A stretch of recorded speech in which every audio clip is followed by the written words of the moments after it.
Thermodynamic equilibrium क्या होता है? चैप्टर वाइज हम लोग देखते जाते हैं। पहले हम लोग पढ़े सिस्टम के बारे में, जिसके बारे में स्टडी किया जाता है, फिर पढ़े सराउंडिंग के बारे में, जो सिस्टम के बाहर होता है उसको क्या बोलते हैं? सराउंडिंग बोलते हैं। उसके बाद हम लोग क्या पढ़े? थर्मल इक्विलिब्रियम पढ़े। थर्मल इक्विलिब्रियम मतलब जो है एक बॉडी और दूसरी बॉडी दोनों का टेम्परेचर सेम हो जाए, समझे? Temperature of body A becomes equal to temperature of body B, तो उसको क्या कहा जाता है? उसको कहा जाता है थर्मल इक्विलिब्रियम। उसको क्या कहा जाता है? Thermal equilibrium. समझ में आ रहा है? तीसरा चीज, उसके बाद में तुम लोग को बताया था ओपन सिस्टम। किसको बोलते हैं? ओपन सिस्टम, जिसमें सराउंडिंग में मैटर भी जा सकता है और हीट भी जा सकता है, उसको क्या बोलते हैं? Open system. फिर क्या पढ़े थे? Close system.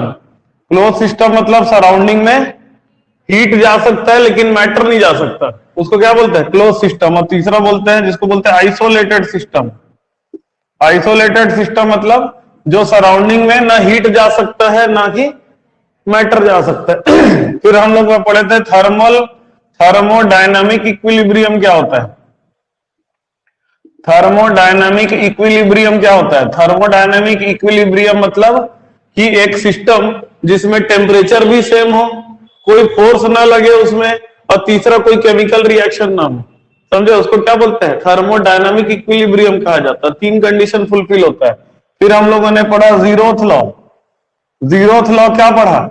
कि अगर ए और बी थर्मल इक्विलिब्रियम में है, सॉरी ए और सी थर्मल इक्विलिब्रियम में है और बी और सी भी थर्मल इक्विलिब्रियम में है, तो ए और बी भी थर्मल इक्विलिब्रियम में होंगे। ये क्या बताता है? Zeroth law. जीरोथ लॉ ही क्या बताता है? कि heat transfer occurs, heat transfer जो होगा occurs from TA to TB, A to B, A से लेकर के B तक हीट ट्रांसफर तभी जाता है जब A का टेम्परेचर B के टेम्परेचर से ज्यादा होता है। मतलब हीट ट्रांसफर कहां से कहां तक होता है? हायर टेम्परेचर से लोअर टेम्परेचर के बीच में होता है। फिर मैं बताया था work done, work done by a gas, work done by a gas. तो गैस में स्मॉल वर्क डन हम लोग पढ़े DW is equal to DU plus PdV के बारे में पढ़े थे। Sorry, DW is equal to हम लोग क्या पढ़े थे? Small amount of work done it is equal to PdV। यहां पर P क्या है? प्रेशर। V क्या है? वॉल्यूम। P क्या है? प्रेशर। V क्या है? वॉल्यूम। समझ में? यहां पर स्टेट्स थर्मोडायनेमिक स्टेट्स कौन कौन से थे? थर्मोडायनेमिक स्टेट्स होते थे प्रेशर, वॉल्यूम और टेम्परेचर, समझे? इसमें जनरली क्या होता है? 2 चीजें बदलती हैं और तीसरी चीजें कांस्टेंट रहती है। जनरली ये होता है, खाली एडियाबैटिक में थोड़ा सा अलग होता है, ठीक है? स्टेट्स ये है। तो वर्क डन जो होता है वो कितना होता है? PdV के बराबर। टोटल वर्क डन कैसे निकालते हैं? Integration of PdV, volume V1 से लेकर के वॉल्यूम V2 तक। ये आज मेरे को काम आने वाला है, समझे? ये आज मेरे को काम आने वाला है, ठीक है? फिर बताया था U को हम लोग क्या बोलते हैं? इंटरनल एनर्जी बोलते हैं। क्या बोलते हैं U को? इंटरनल एनर्जी, ठीक है? पहले क्विक रिवीजन करते हैं फिर आगे देखेंगे। Internal energy in ideal gas, in ideal gas internal energy ideal gas में क्या होता है? Depends on, U depends on, किसके ऊपर डिपेंड करता है? आइडियल गैस में U किसके ऊपर डिपेंड करता है?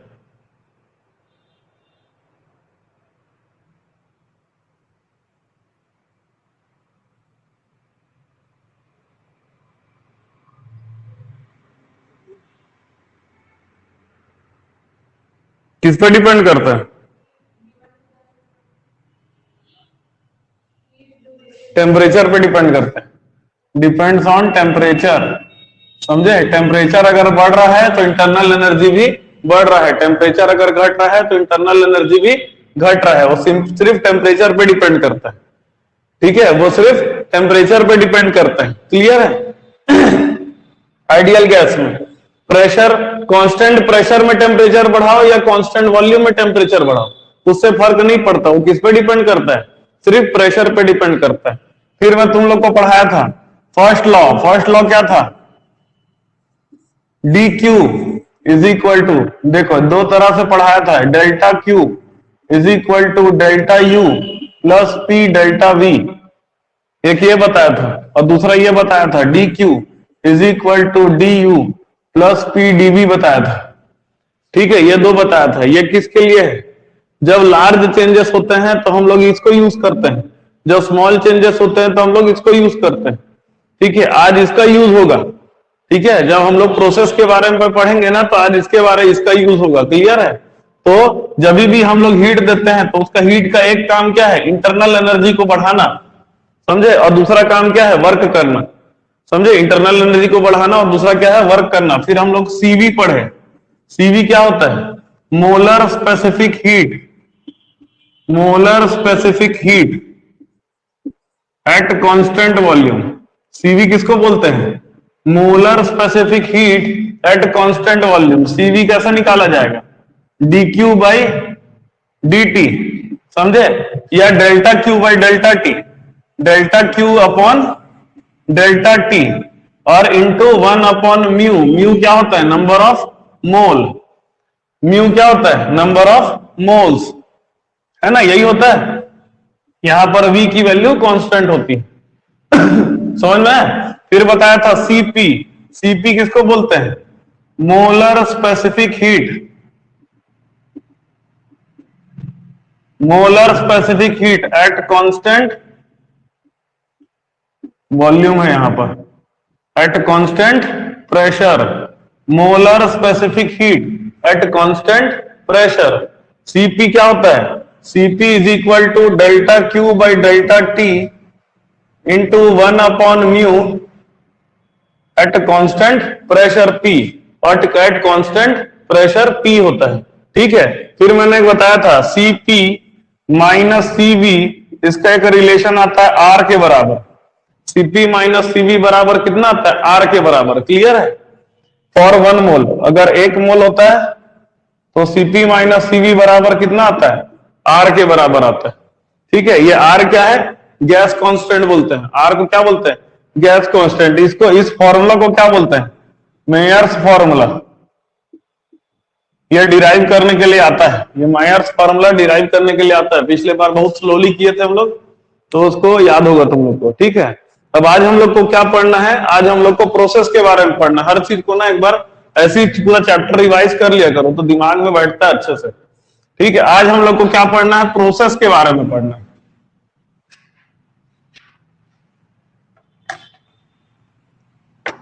समझे, उसमें भी प्रोसेस में 2 प्रोसेस सबसे ज्यादा इंपॉर्टेंट होते हैं, आइसोथर्मल प्रोसेस और एडियाबैटिक प्रोसेस। आइसोथर्मल प्रोसेस और एडियाबैटिक प्रोसेस। क्लियर है? तो ये चीजें अभी तक किसी को कोई डाउट तो नहीं है इसमें?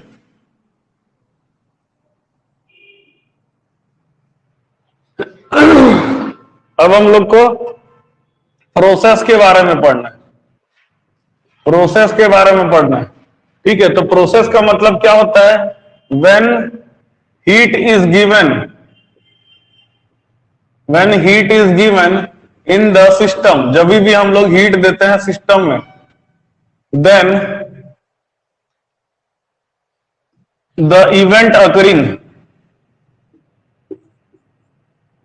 Depends on the condition, depends on some condition, कुछ कंडीशंस पे डिपेंड करता है। These conditions and their effect are called process। ठीक है, वो उनको क्या कहा जाता है? प्रोसेस कहा जाता है। जैसे पहले देख, लिखना मत, पहले देख लो क्या होता है। लिखने में ज्यादा फोकस मत करो, सारी चीजें किताब में दी हुई है। जैसे मैंने बताया स्टेट्स, ठीक है, स्टेट्स क्या बताया? P, V और T। क्या बताया? स्टेट्स प्रेशर होता है, वॉल्यूम होता है और टेम्परेचर होता है।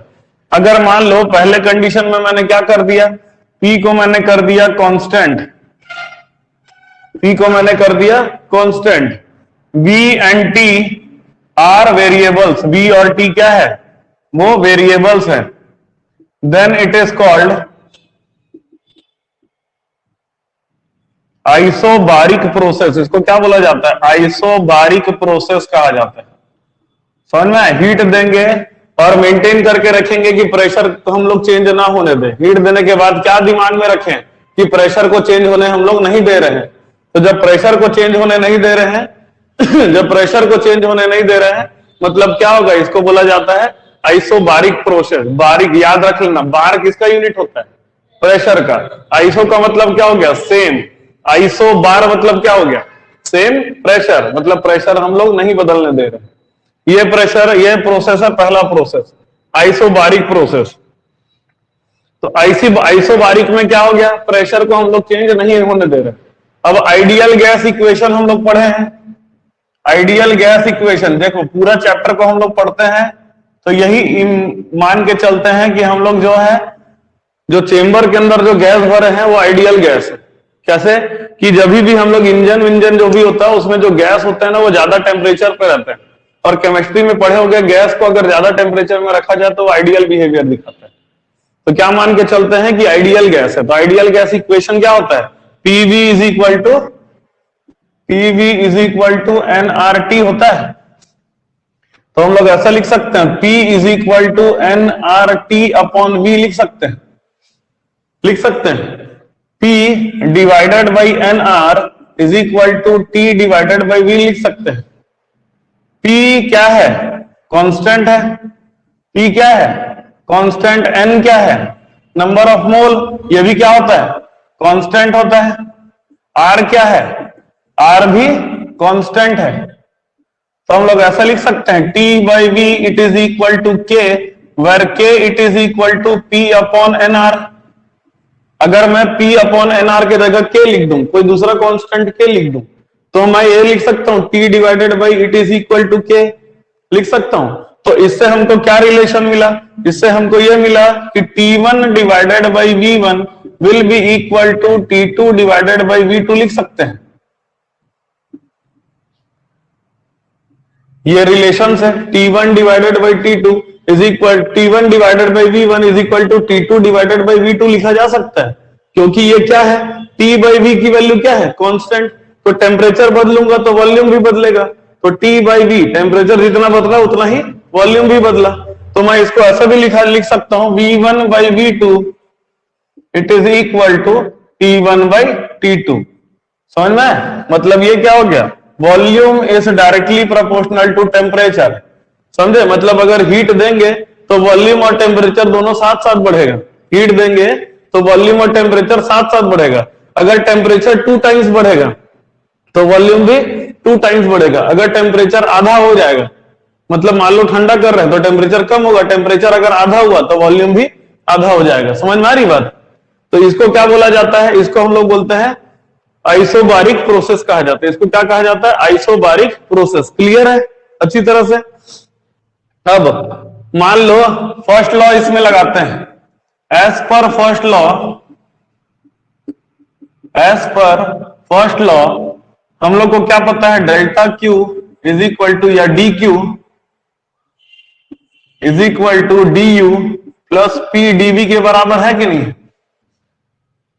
हम लोग पढ़े हैं, क्या पढ़े हैं फर्स्ट लॉ में? dQ is equal to DU plus PdV के बराबर है कि नहीं है? तो हम लोग क्या, यहां पर प्रेशर की वैल्यू क्या है? अच्छा, यहां पर हम लोग वर्क डन अगर देखेंगे तो वर्क डन की वैल्यू कितना है? इसको वर्क डन बोलते हैं। तो टोटल वर्क डन अगर हम लोग निकालते हैं तो क्या होता है? P इंटू DV के बराबर होता है टोटल वर्क डन। यहां पर प्रेशर क्या है? प्रेशर क्या है? आइसोबारिक में प्रेशर क्या होता है? कांस्टेंट होता है। तो P को बाहर ले लें इंटू DV, वॉल्यूम V1 से लेकर के V2। तो हम लोग को सब प्रोसेस में वर्क डन और उसका इक्वेशन निकालना होता है। तो इक्वेशन अगर पूछेगा तो इसको बोलते हैं हम लोग equation of the isobaric process, और इसको बोलते हैं work done in an isobaric process. Work done in an isobaric process, समझे? तो इसको अगर इंटीग्रेट कर दोगे तो P dV का इंटीग्रेशन क्या होता है? V होता है। समझे? dx का इंटीग्रेशन क्या होता है? x बताया था इंटीग्रेशन पढ़ाते समय। T dt का इंटीग्रेशन T होता है। तो dV का इंटीग्रेशन क्या हो जाएगा? V हो जाएगा। वॉल्यूम V1 से लेकर के V2 तो वर्क डन कितना हो जाएगा, P into V2 minus V1 के बराबर हो जाएगा। वर्क डन कितना हो जाएगा, P into V2 minus V1।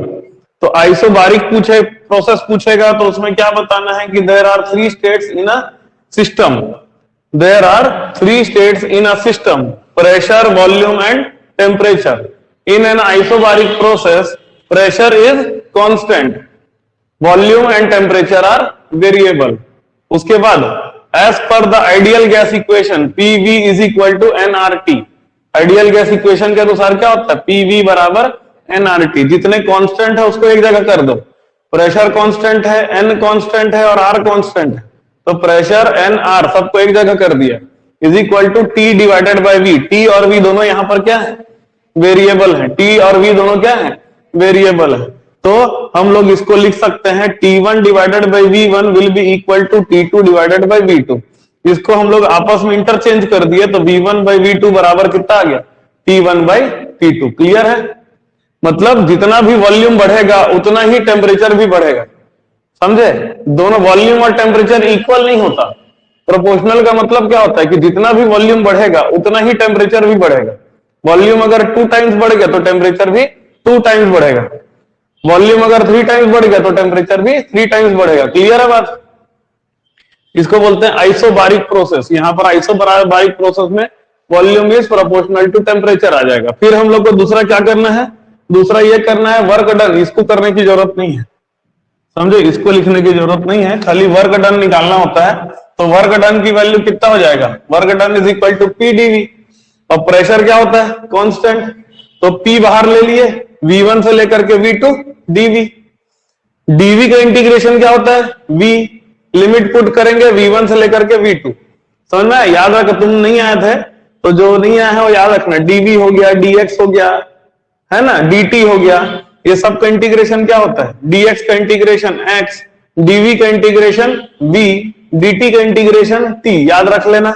और लिमिट पुट करते हैं, पहले upper limit minus lower limit, इसलिए ये आंसर आया।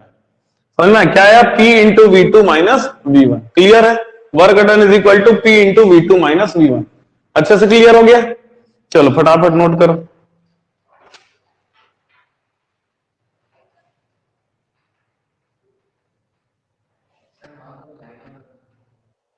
हाँ,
अच्छा, जो न्यूमेरिकल क्वेश्चंस हैं उसको मैं ऑनलाइन कराऊंगा, ठीक है, क्योंकि वो जल्दी जल्दी होते हैं। ऑनलाइन कराने से ना मेरे को क्वेश्चन लिखना नहीं पड़ता, तो जल्दी जल्दी ऑनलाइन कराऊंगा। तो उसका वीडियो अगर लाइव ज्वाइन कर सकते हो तो लाइव ज्वाइन कर लेना, नहीं तो वीडियो जो है उसको देख लेना। क्लियर है, करवाऊंगा। अब भाई उसको जैसा टाइमिंग मेरे को जमेगा वैसा कराऊंगा, क्योंकि टाइम का प्रॉब्लम है। जहां तक उम्मीद है कि 4 से 4:30 से 5 के बीच में होगा शाम के, ठीक है।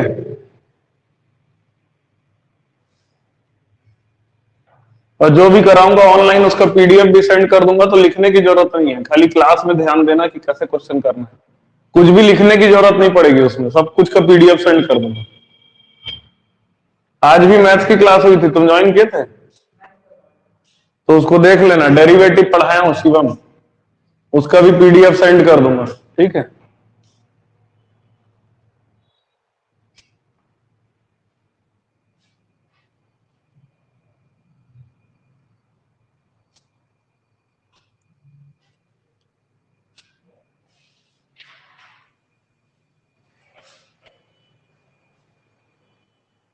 लेकिन वो आर है क्या? आर कांस्टेंट होता है, 8.403 उसकी वैल्यू होती है। आर अच्छे से क्या होता है, उसका डायमेंशन क्या होता है, नेक्स्ट चैप्टर में समझ में आएगा काइनेटिक थ्योरी में। ठीक है, आर देखो PV is equal to N R T, ये जो है एन क्या होता है, नंबर ऑफ मोल होता है, आर को बोलते हैं गैस कांस्टेंट, आर को क्या बोलते हैं, गैस कांस्टेंट, उसकी वैल्यू 8.403 होता है।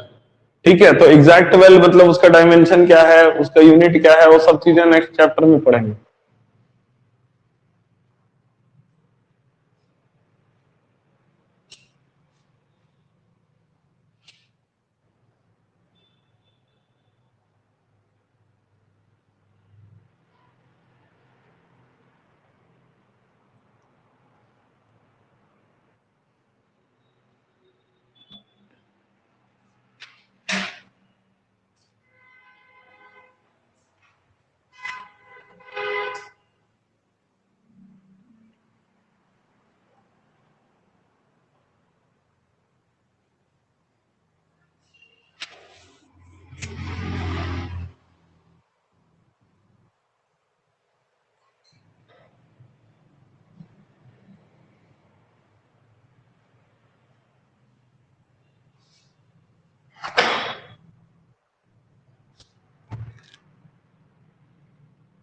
हो गया?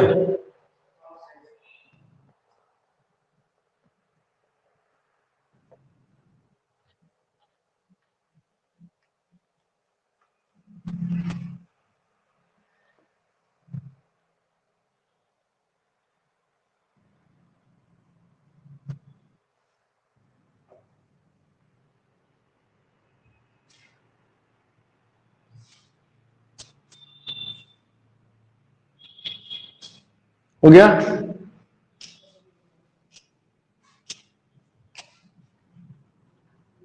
अब हम लोग को नेक्स्ट प्रोसेस पढ़ना है। अब देखो क्या किए, पहले हम लोग प्रेशर को कांस्टेंट करके रखे थे, अब क्या करते हैं, वॉल्यूम को कांस्टेंट करके रखते हैं। मिटा दो सबको। अब नेक्स्ट प्रोसेस में हम लोग क्या करते हैं, वॉल्यूम को कांस्टेंट करके रखते हैं। सेकंड प्रोसेस जिसमें volume is constant, volume is constant, तो जिसमें वॉल्यूम कांस्टेंट होगा इसको कहा जाता है क्या, इसको कहा जाता है आइसोकोरिक प्रोसेस। क्या कहा जाता है, आइसोकोरिक प्रोसेस। समझ में, आइसोकोरिक प्रोसेस। अब इसका इक्वेशन देखो, करना क्या है, आइडियल गैस इक्वेशन लेकर के एक आइसोकोरिक प्रोसेस का इक्वेशन सॉल्व करना होता है। ठीक, और वर्क डन वाला फॉर्मूला लेकर के उसका वर्क डन का वैल्यू निकालना होता है। दो चीजें करनी होती है सब प्रोसेस में। तो आइडियल गैस इक्वेशन ले लेते हैं, आइडियल गैस इक्वेशन ले लिए। क्या होता है ideal gas equation, PV is equal to N R T होता है। आइडियल गैस इक्वेशन में PV is equal to N R T, volume अगर कांस्टेंट है तो पी और टी क्या है, इज वेरिएबल। पी और टी क्या है, वेरिएबल है। ठीक, तो PV is equal to N R T, जो कांस्टेंट है उसको एक लाइन में कर दो, एक जगह कर दो, तो P divided by T is equal to क्या हो जाएगा, N R divided by V हो जाएगा। जो V को कांस्टेंट है, जो कांस्टेंट क्वांटिटी है उसको एक जगह कर दिया, और जो वेरिएबल क्वांटिटी है उसको दूसरे जगह कर दिया। तो if n into R divided by V it is equal to k मान लेता हूं, कोई दूसरा कांस्टेंट, तो क्या हो जाएगा, P divided by T it is equal to constant. मतलब क्या आ जाएगा relation, P1 divided by T1 is equal to P2 divided by T2 आ जाएगा। P1 divided by T1 is equal to P2 divided by T2, इसको साथ में हम लोग कर दिए, P1 by P2 is equal to T1 by T2 हो जाएगा, यहां पर भी T2 समझ में, P1 by P2 is equal to T1 by T2। मतलब जब आइसोकोरिक प्रोसेस होगा तो जितना प्रेशर बढ़ेगा उतना ही टेम्परेचर भी बढ़ेगा। आइसोकोरिक प्रोसेस में जितना प्रेशर बढ़ेगा उतना ही टेम्परेचर बढ़ता है। मान लो अगर टेम्परेचर बढ़ता है कितना बढ़ गया, मान लो टेम्परेचर 10% बढ़ता है, तो प्रेशर कितना परसेंट बढ़ेगा, वो भी 10% ही बढ़ेगा। अगर प्रेशर 20% बढ़ जाता है तो टेम्परेचर भी 20% ही बढ़ेगा। समझ में, जितना प्रेशर बढ़ेगा उतना ही टेम्परेचर भी बढ़ेगा। क्लियर है? अब वर्क डन का क्या फॉर्मूला होता है? Work done is equal to integration of P DV limit V1 से लेकर के V2। तो अगर volume is equal to constant, अगर वॉल्यूम जो होता है वो क्या है? कांस्टेंट है, तो कांस्टेंट का डेरिवेटिव क्या होता है? जीरो। डीवी की वैल्यू उस कंडीशन पे क्या होगा? जीरो, क्योंकि कांस्टेंट है तो कुछ बदलेगा ही नहीं, और जब नहीं बदलेगा तो डीवी की वैल्यू क्या हो जाएगा? जीरो। तो वर्क डन की वैल्यू उस कंडीशन पे कितना आ जाएगा? जीरो। वर्क डन कितना आ जाएगा? जीरो। अब हम लोग एक फॉर्मूला पढ़ा है, D Q is equal to D U plus P DV पढ़े, तो डी क्यू बराबर कितना हो जाएगा? D U. अगर ये पी डीवी की वैल्यू अगर जीरो हो गई तो डी क्यू की वैल्यू कितना हो जाएगा? D U. मतलब total heat given is utilized to increase the internal energy of the system। Heat जो गिवन है वो पूरी तरह से यूटिलाइज हो जाता है इंटरनल एनर्जी बढ़ाने के लिए। ठीक है? प्रेशर कुकर में क्या करते हैं हम लोग? मान लो तुम प्रेशर कुकर में दाल बनाते हो, ठीक है? प्रेशर कुकर में तुम क्या बनाते हो? दाल। प्रेशर कुकर को दबा के रखते हैं, उसकी वॉल्यूम को बढ़ने नहीं दे रहे, उसका वॉल्यूम को बढ़ने नहीं दे रहे, तो जितना टाइम हीट दे रहे हैं वो हीट किस काम आ रहा है? उसका इंटरनल एनर्जी को बढ़ाते जा रहा है, बढ़ाते जा रहा है, बढ़ाते जा रहा है। समझे? एक टाइम बहुत ज्यादा इंटरनल एनर्जी हो जाता है तब वो सीटी उड़ जाती है और गैस रिलीज हो जाता है। लेकिन एक्चुअली में क्या है कि वो जो दाल है उसकी इंटरनल एनर्जी बढ़ते जा रही है कंटिन्यूअसली। तो प्रेशर कुकर का बना हुआ दाल, तो तुम कहने को तो दाल खा रहे हो लेकिन एक्चुअली वो दाल रहता नहीं है। क्यों? क्योंकि उस मटेरियल की इंटरनल एनर्जी बहुत ज्यादा चेंज हो गई रहेगी। समझे? उस मटेरियल की वो था दाल क्या है? प्योर प्रोटीन सोर्स है। अब आप उसकी इंटरनल एनर्जी को चेंज कर रहे हो तो वो प्रोटीन रह जाएगा क्या? नहीं रह पाएगा। इसलिए जब दाल के ऊपर टेस्टिंग की तो दाल में जितना प्रोटीन होना चाहिए उसका 10% प्रोटीन खाली बचता है प्रेशर कुकर में खाना पकाते हैं। तो चाहे तो दाल का पका कितना, मतलब प्रेशर कुकर का पका कितना भी दाल खा लो, प्रोटीन नहीं मिलने वाला। समझ में? दाल हो गया। प्रेशर कुकर में कुछ भी नहीं बनाना चाहिए कि अगर कायदे से तुम देखो चावल बना रहे हो तो चावल के अंदर से जो स्टार्च निकलता है वो पूरा चावल में ही मिक्स हो जाता है ना? इसके कारण से चावल भी खराब। तो चावल खा रहे हो उसमें तुमको फिर कुछ नहीं मिल रहा बल्कि और नुकसान करता है। ठीक है? जो उसके जो पॉइजनस सब्सटेंस होते हैं वो भी नहीं निकल पाते। तो दाल प्रेशर कुकर में कुछ नहीं खाना चाहिए। दाल को पकाना है, दाल को रात भर भिगो के रख दो। तरीका क्या होता है? रात भर उसको भिगो के रख दो और फिर उसको पका दो, तो उसको ज्यादा टाइम नहीं लगेगा। मतलब खुले पतीला में जैसे सब्जी बनाते हैं वैसा दाल भी पक जाएगा, पक जाएगा बढ़िया अच्छी तरह से। क्लियर है? चल आगे बढ़ते हैं। तीसरा प्रोसेस जो होता है ये आइसोकोरिक हमारा खत्म हो गया। तीसरा प्रोसेस सबसे ज्यादा इंपॉर्टेंट है, मोस्ट इंपॉर्टेंट प्रोसेस, जिसको कहा जाता है आइसोथर्मल प्रोसेस। तो पहले क्या किए हम लोग? प्रेशर को कांस्टेंट कर दिए, प्रेशर को कांस्टेंट कर दिए। तो प्रेशर को जब कांस्टेंट करते हैं तो उस प्रोसेस को क्या कहा जाता है? आइसोबारिक। अब क्या कर दिए? वॉल्यूम को कांस्टेंट कर दिए। वॉल्यूम को जब कांस्टेंट कर दिए तो कहा जाता है आइसोकोरिक। अब आइसोकोरिक में एक तुम लोग का ऑब्जेक्टिव क्वेश्चन बन सकता है, आइसोकोरिक में वर्क डन क्या हो जाता है? जीरो। आइसोकोरिक में ही वर्क डन क्या होता है? जीरो। बाकी किसी में भी वर्क डन जीरो नहीं होता। आइसोकोरिक में वर्क डन क्या हो जाता है? जीरो। ये याद रखना है, क्वेश्चन पूछा जाता है in which process the total work done by the system is zero. तो इसका क्या आंसर होगा? आइसोकोरिक। याद रखना, ठीक है? तो in which process the heat given is totally utilised to increase the internal energy. कौन से प्रोसेस में जो हीट होता है वो इंटरनल एनर्जी को बढ़ाने का काम करता है खाली, और किसी चीज में काम नहीं करता, वो भी आइसोकोरिक प्रोसेस। क्लियर है? तीसरा प्रोसेस है आइसोथर्मल प्रोसेस। आइसोथर्मल प्रोसेस मतलब टेम्परेचर यहां पर कांस्टेंट है, टेम्परेचर इज कांस्टेंट। अब तुम लोग से मैं सवाल पूछता हूं कि मान लो कि ये लोहे का रॉड है, मान लो ये लोहे का रॉड है। अब लोहे के रॉड को तुम गर्म कर रहे हो, लोहे के रॉड को तुम गर्म कर रहे हो, तो ऐसा क्या करोगे कि लोहे के रॉड का टेम्परेचर ना बढ़े। समझ में आ रही बात? तुम इसको गर्म कर रहे हो, और तो ऐसा क्या करोगे कि लोहे के रॉड का टेम्परेचर ना बढ़े। कोई भी आंसर दे सकते हैं इसको? तुम अपने घर में, एक और एग्जांपल दे दो, अपने घर में लोहे का कढ़ैया चढ़ा है गैस पर, तो ऐसा क्या करोगे कि लोहे का कढ़ैया जो है उसका टेम्परेचर ना बढ़े। हाँ, जितना टेम्परेचर था पहले हीट देने से पहले उतना ही टेम्परेचर होना चाहिए था, ऐसा क्या करोगे?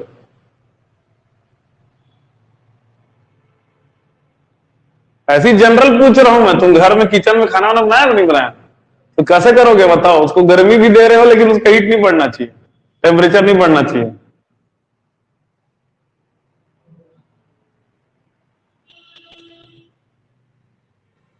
तुम लोग में से कोई आंसर दे सकता है ऑनलाइन जो पढ़ रहे हैं? इसको तुमको गर्म करना है, समझे? इसको गर्म करना है मतलब तुम इसमें क्या है, हीट दोगे लोहे के रॉड में। ये लोहे के रॉड में तुमको हीट देना है, तो ऐसा कैसे करोगे कि उसका टेम्परेचर ना बढ़े? नहीं, कुछ नहीं कर सकते, तो धीरे धीरे हीट दोगे, धीरे धीरे हीट दोगे। इसका आंसर क्या है? धीरे धीरे हीट दोगे। थोड़ा सा उसको दिए हीट, फिर छोड़ दिए, ठीक। उसका फिर थोड़ी देर बाद आके हीट दिए, फिर छोड़ दिए, फिर थोड़ी देर बाद हीट दिए, फिर छोड़ दिए। ऐसे करके एकदम स्लोली हीट दे रहे हो, एकदम स्लोली, और एकदम कम कम मात्रा में हीट दे रहे हो, और बहुत धीरे धीरे दे रहे हो। तो उस कंडीशन पे ये क्या होगा, क्योंकि ये कंडक्टर है, तो कंडक्टर की क्वालिटी क्या होती है कि वो हीट को ट्रांसफर कर देता है, समझे? तो इसको जैसे तुम हीट दोगे, फिर छोड़ दिया, तो अपने हीट को दूसरी जगह ट्रांसफर कर दिया, वो अपना नहीं रखा, वो अपना नहीं रखा। अगर अपना रखेगा हीट को तो उसकी टेम्परेचर बढ़ेगी, लेकिन अपना हीट को रखा ही नहीं, वो दे दिया सराउंडिंग में। क्यों? क्योंकि इसकी क्या है, इसका नेचर ही ऐसा है कि वो अपना हीट दूसरे को दे देता है, समझे? कंडक्टर क्यों बोलते हैं उसको? क्योंकि वो हीट को ट्रांसफर कर देता है। तो तुम जरा सोचो कि एक चेंबर है, समझे? एक चेंबर है, इसमें ऐसा पिस्टन वाला सिस्टम लगा के रखे, अंदर में गैस भरे हुए हैं, और ये जो चेंबर है, ये चेंबर हम लोग बना रहे हैं बहुत अच्छा, very good conductor, very good conductor का चेंबर बना दिए, और इसको हीट दे रहे हैं, वेरी स्लोली हीट दे रहे हैं,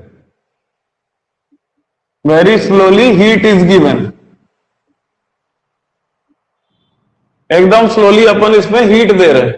तो क्या होगा, हीट दिए फिर छोड़ दिए, तो ये क्या होगा, अपना हीट ट्रांसफर कर दिया, अपना टेम्परेचर नहीं बढ़ने देगा, समझे? हीट ट्रांसफर कर दिया, फिर हीट दिए छोड़ दिए, अपना टेम्परेचर नहीं बढ़ने देगा हीटर। तो समझ में क्या क्या वो उतना माइन्यूट सेकंड के लिए कंसीडर नहीं किए, जहां हम लोग यहाँ पर इसको मैक्रो मतलब बड़े लेवल पे देख रहे हैं, समझे? बड़े लेवल पे देख रहे हैं मतलब कुछ सेकंड के लिए भी नहीं बढ़ेगा, जो तुम बोल रहे हो ना, कुछ सेकंड के लिए भी नहीं बढ़ेगा। तुम थोड़ा सा हीट दिए, एकदम कम अमाउंट ऑफ हीट दिए, जरा इमेजिन करो कि तुम एकदम कम अमाउंट ऑफ हीट दिए, उसको दे नहीं रहे, बहुत देर तक नहीं दे रहे। वहां पर एक तो ना, मान लो माचिस लगा है, तुम अपने हाथी में थोड़ा सा ऐसा माचिस खाली टच कराओगे, तुरंत टेम्परेचर थोड़ी बढ़ जाएगा। टच किए हटा दिए, टच किए हटा दिए, टच किए हटा दिए, ऐसा कर रहे हैं बार बार, एकदम स्लो प्रोसेस हो गया ये। तो उस कंडीशन में इसका टेम्परेचर नहीं बढ़ेगा, समझ में? तो ये कंडीशन अगर पूछा जाए, कंडीशन की आइसोथर्मल कंडीशन आता कैसे है, तो when heat is given very slowly, ये याद रखना, बहुत इंपॉर्टेंट है, ये पूछ सकता है। ये पूरा आइसोथर्मल ही बहुत इंपॉर्टेंट है। When heat is given very slowly, तो उस कंडीशन पे आइसोथर्मल प्रोसेस होता है। क्लियर है? बहुत धीरे धीरे किसी प्रोसेस को तुम कर रहे हो, समझे? बहुत धीरे धीरे हीट दे रहे हो, तो वो आइसोथर्मल प्रोसेस है।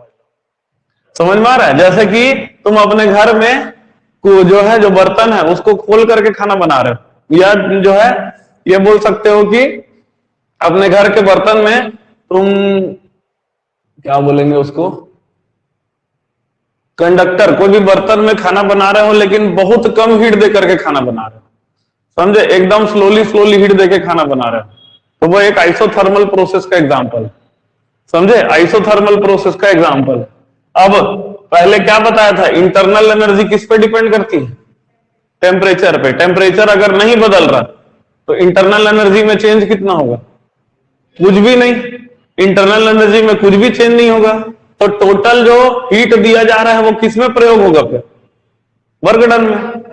समझ में आ रही बात? टोटल हीट जो दिया जा रहा है वो किस में दिया जा रहा है? Work done. इसीलिए जो है जब हम लोग एकदम स्लोली खाना बनाएंगे, किसी भी खाने को तुम अगर एकदम आराम से बनाओगे, रुक रुक करके बनाओगे, तो वो खाना बहुत अच्छा बनता है, क्योंकि उसमें जो मैटर है, सब्जी है या चावल है या दाल है, उसका एक्चुअल कंटेंट चेंज नहीं हो सकता, क्योंकि उसकी इंटरनल एनर्जी तो चेंज ही नहीं हो रही। उसके अंदर इंटरनल एनर्जी जैसा रॉ में था वैसी ही पकने के बाद भी आ जाएगा। समझ में आ रही बात? इसलिए जो है वो खाना न्यूट्रिशनस भी होता है, बहुत ज्यादा न्यूट्रिशियस होता है। ठीक है, जैसे मिट्टी के बर्तन में खाना बनाते हैं तो उसमें क्या होता है, मिट्टी के बर्तन में जब अपन खाना बनाते हैं तो उसमें इंटरनल एनर्जी चेंज नहीं होता जाता, क्योंकि मिट्टी बहुत धीरे धीरे गर्म होती है। समझे? वो प्रोसेस बहुत स्लोली है। ये आइडियली आइसोथर्मल उसको नहीं कहा जा सकता।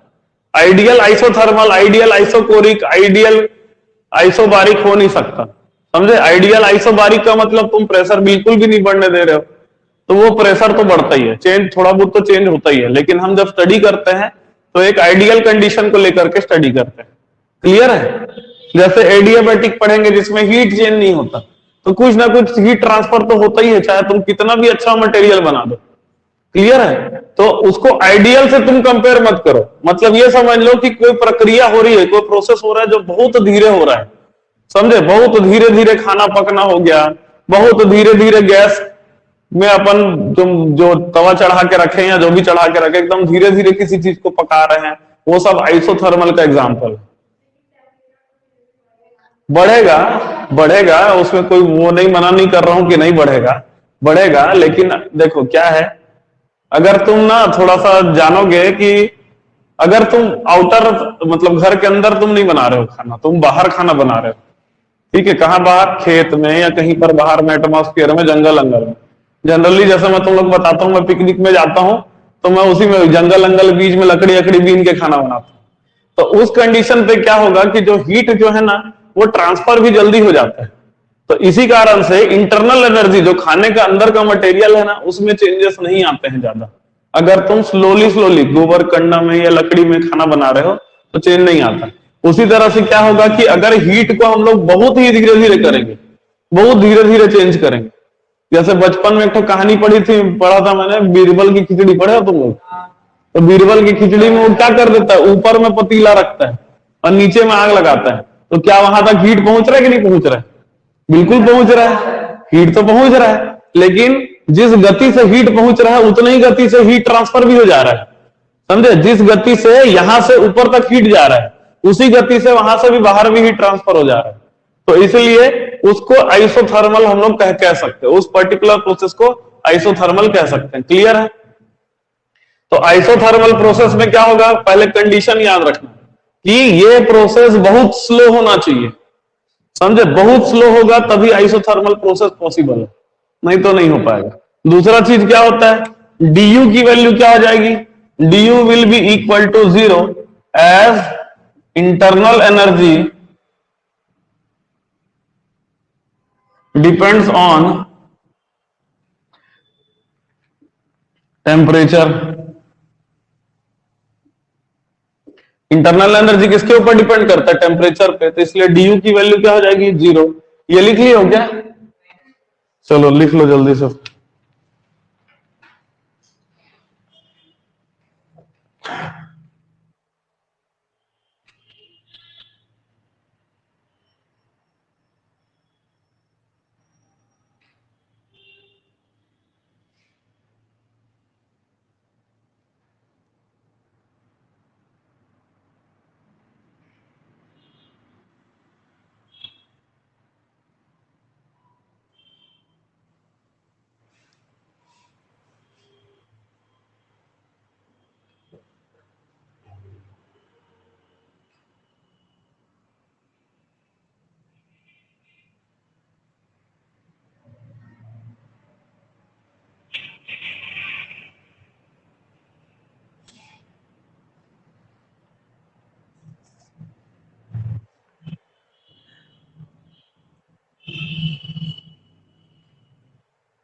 आज लगेगा तो ना क्लास को कंटिन्यू करूंगा, मैथ्स का क्लास फिर कर लूंगा। ठीक है? आज इस चैप्टर को खत्म कर लेते हैं, क्योंकि फिजिक्स में एक और चैप्टर, बड़ा चैप्टर बचा हुआ है, और मैथ्स में एक बचा। हाँ, एक एडियाबैटिक बचा हुआ है खाली, लेकिन इसका डेरिवेशन बचा है ना अभी, इसमें का इसका डेरिवेशन थोड़ा सा बड़ा है।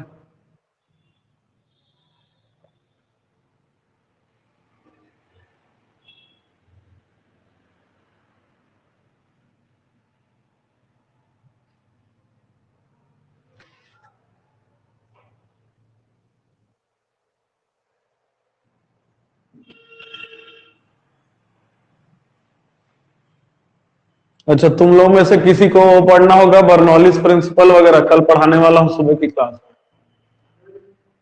तुम तो आते ही हो, बाकी लोग जिन लोग नहीं आते हैं उन लोगों में से अगर किसी को बर्नौलीज प्रिंसिपल पढ़ना है, या क्या बोलते हैं और क्या था, स्टोक्स थ्योरम वगैरह वो सब पढ़ना है, तो सुबह की क्लास में आ जाना कल, 10:30 बजे होती है।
नॉर्मल क्लास ही तो हो रहा है अभी, अब नॉर्मल क्लास कहाँ हो रहा है?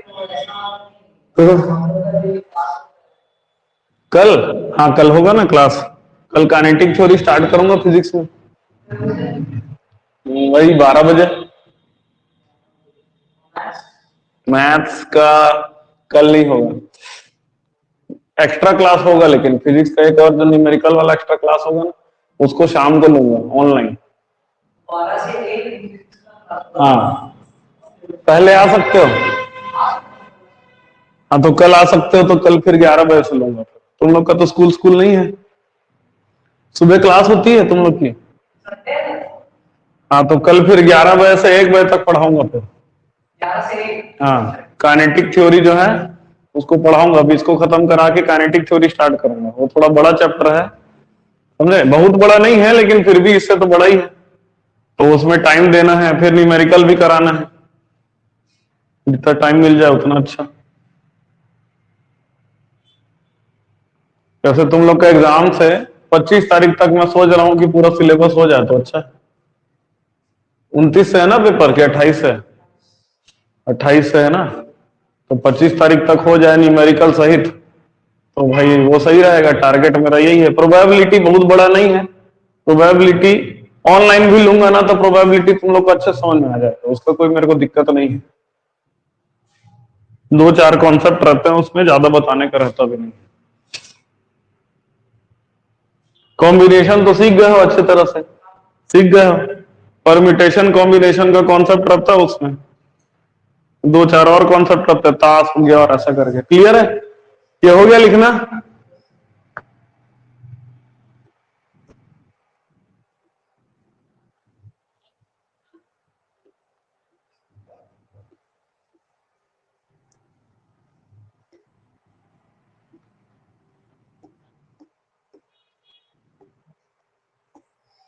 अब देखो ये वाला इसका कंडीशन को नहीं मिटाता। अब क्या है, डी यू की वैल्यू क्या है, 0। अब क्या पढ़े हैं, D Q is equal to D U plus P D V, पढ़े कि नहीं पढ़े? ठीक है, तो डी यू की वैल्यू अगर 0 हो गया तो डी क्यू की वैल्यू कितना हो जाएगा, पी डी वी के बराबर हो जाएगा। समझे, पी डी वी ही क्या है, वर्क डन। तो heat is utilised, heat is utilised to do work only. Heat जो है सिर्फ वर्क करने के लिए यूज हो रहा है। समझे, हीट जो है वो सिर्फ वर्क करने के लिए यूज हो रहा है। अब इक्वेशन बनाना है तो आइडियल गैस इक्वेशन से बनाते हैं। Equation of isothermal system, ideal gas equation क्या होता है, PV is equal to N R T. अब टेम्परेचर ही क्या है, कांस्टेंट, तो मैं ऐसा लिख सकता हूं PV is equal to K, where K it is equal to N R T. लिख सकते हैं PV is equal to K, where K it is equal to N R T. तो हम लोग लिख सकते हैं P1 into V one is equal to P2 into V two is equal to K आ जाएगा। तो हम लोग ये लिख सकते हैं P1 by P2 it is equal to V2 by V1 आएगा। अगर इसको सॉल्व करोगे तो P2 नीचे लाए, V1 नीचे लाए, तो P1 by P2 is equal to V2 by V1 आ रहा है। मतलब pressure is inversely proportional to volume आ रहा है। At constant temperature pressure is inversely proportional to volume. यही क्या था हमारा, बॉयल्स लॉ भी था। यही हमारा क्या था, बॉयल्स लॉ था। मतलब क्या हो गया, इसका मतलब ये हो गया कि जैसे जैसे आप प्रेशर बढ़ाते जाओगे वॉल्यूम की वैल्यू कम होती जाएगी, और अगर वॉल्यूम बढ़ाते जाओगे तो प्रेशर की वैल्यू कम होती जाएगी। समझ में, अगर प्रेशर डबल हो गया तो वॉल्यूम हाफ हो जाएगा। प्रेशर डबल हो गया तो वॉल्यूम क्या हो जाएगा, हाफ।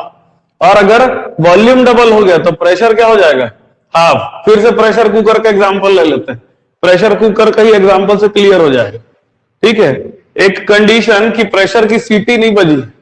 समझे, इमेजिन करो कि प्रेशर कुकर में तुम कुछ चढ़ाए हो और प्रेशर कुकर की सीटी नहीं बजी, तो क्या हो रहा है, वॉल्यूम तो नहीं बढ़ रहा, वॉल्यूम नहीं बढ़ रहा, कंटिन्यूअसली क्या हो रहा है। अच्छा, उसको आइसोथर्मल हम लोग लिख नहीं सकते क्योंकि वो बहुत धीरे हो रहा है। आइसोथर्मल सिस्टम मतलब मान लो कि तुम कुकर को बहुत धीरे धीरे गर्म कर रहे हो, एकदम धीरे धीरे, आइसोथर्मल सिस्टम बना दिया। प्रेशर की वैल्यू बढ़ रही है, वैसे वैसे वॉल्यूम, गैस की वॉल्यूम क्या होती जाएगी, कम होते जाएगी। समझे, गैस की वॉल्यूम क्या होती जाएगी, कम हो जाएगी। अचानक से जब सीटी बजा तो वॉल्यूम बढ़ा, वॉल्यूम जब बढ़ता है तो प्रेशर की वैल्यू क्या हो जाती है, कम हो जाती है। प्रेशर कुकर में जब तक सीटी बजी नहीं है तब तक प्रेशर अंदर का बहुत ज्यादा होता है, बहुत ज्यादा प्रेशर होता है, उसी से चावल दाल सारी चीजें पकती है। जब प्रेशर अति हो जाता है, गैस सीटी से बाहर निकल गई, मतलब गैस की वॉल्यूम बढ़ गई। जैसी गैस की वॉल्यूम बढ़ी वैसी अंदर का प्रेशर क्या हो जाएगा, कम हो जाएगा। फिर सीटी गिर जाती है, प्रेशर कम होने के कारण से सीटी गिर जाती है। फिर हीट दिए जा रहे हैं, फिर उसमें प्रेशर बढ़ रहा है, फिर प्रेशर बढ़ेगा, अति बढ़ जाएगा तो फिर गैस रिलीज हो जाएगा। जब गैस रिलीज होगा तो फिर से प्रेशर कम हो गया। समझ में, प्रेशर कुकर उसी बेसिस पे चलता है। किसी कंडीशन पे सीटी खराब हो जाती है, प्रेशर बढ़ते जा रहा है, बढ़ते जा रहा है, बढ़ते जा रहा है, अति हो जाएगा तो फट जाएगा, वॉल्यूम अचानक से बढ़ गया।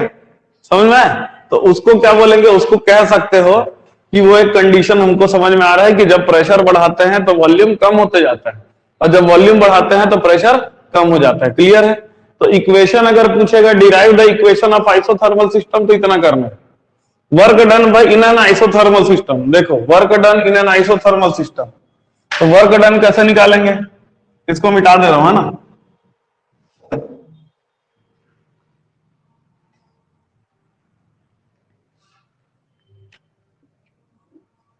Work done in an isothermal system, work done का क्या फॉर्मूला होता है, बताओ स्नेहा, बताओ क्या है वर्क डन का फॉर्मूला।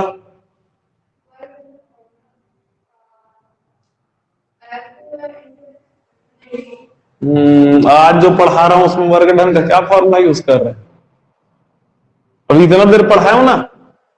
बताओ भाई अभिजीत, बताओ वर्क डन का कौन सा फॉर्मूला यूज कर रहे थे हम लोग इतना देर से। ध्यान नहीं दे रहे हो तुम लोग यार, ध्यान दो। W is equal to integration of P DV, W is equal to integration of P D V, volume V1 से लेकर के V2। अब देखो यहां पर प्रॉब्लम क्या आ जाएगी कि प्रेशर जो है ना ये भी वेरिएबल है ना, और वॉल्यूम भी वेरिएबल है। तो तुम क्या कर सकते हो, P को बाहर लेकर के नहीं इंटीग्रेट कर सकते, P को बाहर लेकर के इंटीग्रेट नहीं कर सकते। क्लियर है? तो P को इन टर्म्स ऑफ V लिखना पड़ेगा, समझे? यहां पर इसलिए ये जो ये वाला डेरिवेशन है थोड़ा सा टफ है, इसलिए ये वाला डेरिवेशन पूछा जाता है ना। तुमको आइसोबारिक पूछेगा ना आइसोकोरिक पूछेगा, वो या तो तुमसे ये पूछेगा नहीं तो एडियाबेटिक पूछेगा। दो डेरिवेशन थोड़ा सा टिपिकल है, थोड़ा सा टिपिकल।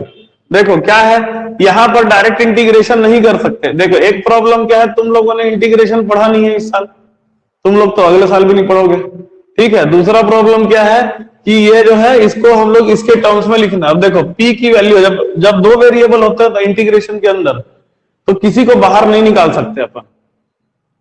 P को बाहर उसमें क्यों निकाले थे आइसोबारिक में, क्योंकि प्रेशर कांस्टेंट था। आइसोकोरिक में तो जीरो ही हो गया था। यहां पर हम लोग P और V दोनों को बाहर नहीं निकाल सकते, तो क्या करेंगे, प्रेशर को इन टर्म्स ऑफ वॉल्यूम लिखना पड़ेगा। अब यहां पर देखो formula PV is equal to क्या है, P into V is equal to क्या है, K। तो P को मैं क्या लिख सकता हूं, K डिवाइडेड बाई V लिख सकता हूं। तो यहां पर से हम लोग क्या करेंगे, वर्क डन का फॉर्मूला हो जाएगा W is equal to integration from V1 to V2। P के जगह क्या लिखेंगे, K divided by V into dV। Work done की जगह क्या लिखेंगे, K divided by V into dV। यहां पर K क्या है, कांस्टेंट है, तो जो कांस्टेंट होता है उसको इंटीग्रेशन से हम लोग बाहर निकाल देते हैं। तो वर्क डन बराबर कितना हो जाएगा, K integration from V1 to V2 dV upon V। अब देखो खाली dV था तो हमको याद था कि V होता है, लेकिन dV बाई V क्या होता है, तो ये तुम लोग को याद रखना पड़ेगा। Integration from dV to V it is equal to log का बेस EV होता है, जिसको हम लोग ln लिखते हैं, lnV करके लिखते हैं, याद रखना lnV करके लिखते हैं। समझ में आया? ये तुम लोग को फॉर्मूला याद करना पड़ेगा फिलहाल, समझे? तुम लोग क्योंकि इंटीग्रेशन पढ़ोगे भी नहीं ना। तो 1 अपॉन V dV का इंटीग्रेशन क्या होता है, लॉग का बेस EV होता है, जिसको हम लोग lnV लिखते हैं। तो तुम लोग ln खाली याद रख लो। ln का मतलब होता है नेचुरल लॉग, ln का क्या मतलब होता है, नेचुरल लॉग होता है। समझ में आया? तो ln खाली याद रख लो। तो मैं क्या कर दिया, अब W की वैल्यू कितना हो जाएगा, यहां पर K बाहर में है, lnV लिमिट कहां से कहां तक है, V1 से लेकर के V2 तक। तो W कितना हो जाएगा, ये हो जाएगा K ln V2 minus ln V1 के बराबर, K ln V2 minus ln V1 के बराबर। अब log का एक फॉर्मूला होता है, log A minus log B is equal to log of A by B होता है।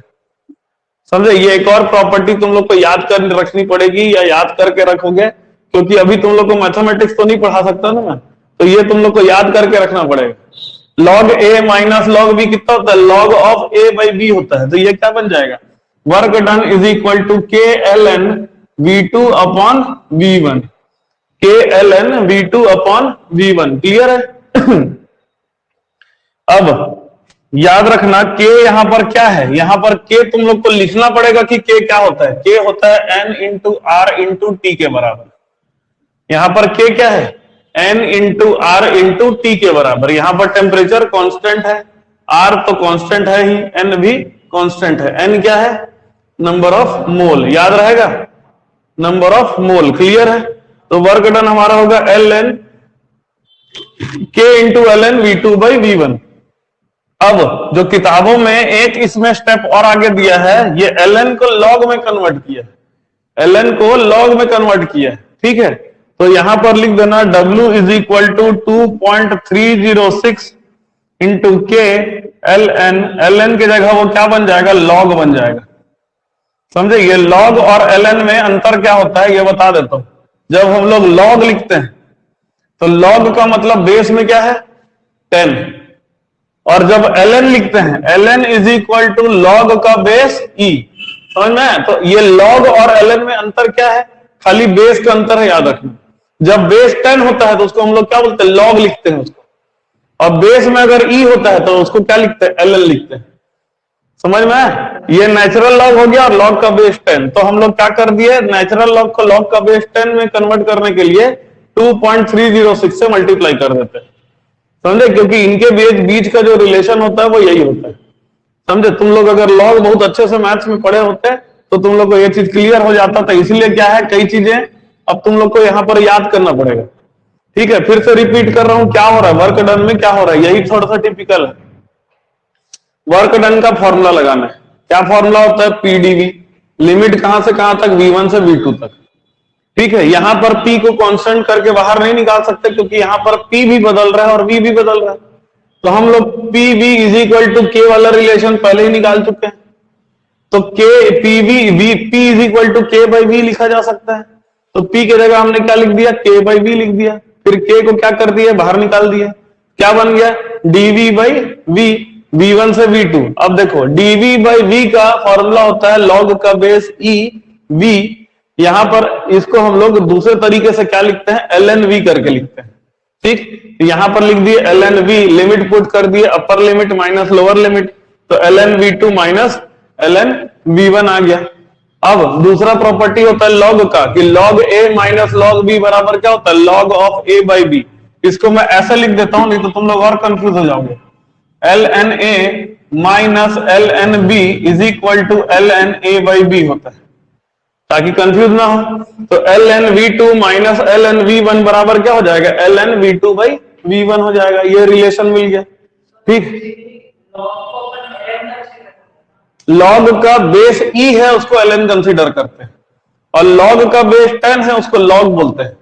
याद रखना, एल एन और लॉग में क्या अंतर होता है, यही। तुम लोग ये याद नहीं रहेगा तो कम से कम इतना करके छोड़ देना। समझ में? ये कई लोग को याद नहीं रहेगा कि 2.306 से मल्टीप्लाई किया जाता है। तो इतना करने की जरूरत नहीं, इतना ही करके छोड़ दोगे तो तुम्हारे नंबर नहीं कटेंगे। समझ में? इतना करके छोड़ दोगे तुम्हारे नंबर नहीं कटेंगे। ये जो है ना, वो लॉग का कॉन्सेप्ट जिसको अच्छे से क्लियर है उसको उससे बनेगा। क्लियर है? चलो नोट कर लो फटाफट।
हीट इंजन वाला इसके जो बाद का पार्ट है ना वो हट गया सिलेबस से।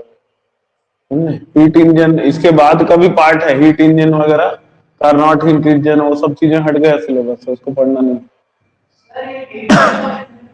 है। ये लगता है कौन सा मेरे को वेबसाइट भेजे थे तुम लोग, वेबसाइट से तुम निकालते हो क्या? मैं भेज दूंगा तुमको लिंक, ठीक है।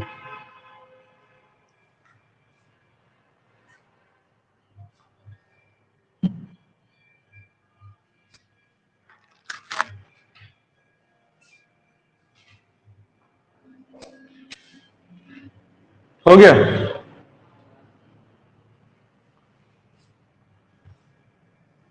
तो आइसोथर्मल कब होगा? जब हीट बहुत स्लोली किया जाएगा, हीटिंग बहुत स्लो होगा, ठीक है। फिर उसमें P और V जो है इनवर्सली प्रोपोर्शनल होते हैं। आइसोथर्मल इंपॉर्टेंट है, याद रखना, आइसोथर्मल क्या है? इंपॉर्टेंट है।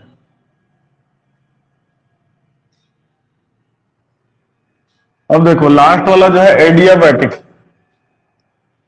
आइसोथर्मल का उल्टा होता है एडियाबैटिक। आइसोथर्मल क्या होता है? कोई चीज को बहुत स्लोली हीट करेंगे, समझे? तो उसमें क्या होता है, कोई प्रोसेस बहुत स्लोली होता है तो उसको क्या बोलते हैं? आइसोथर्मल बोलते हैं। उसका उल्टा क्या होगा? कोई प्रोसेस बहुत ज्यादा तेजी से होता है, उसको बोलते हैं अपन एडियाबैटिक। समझ में? तो adiabatic process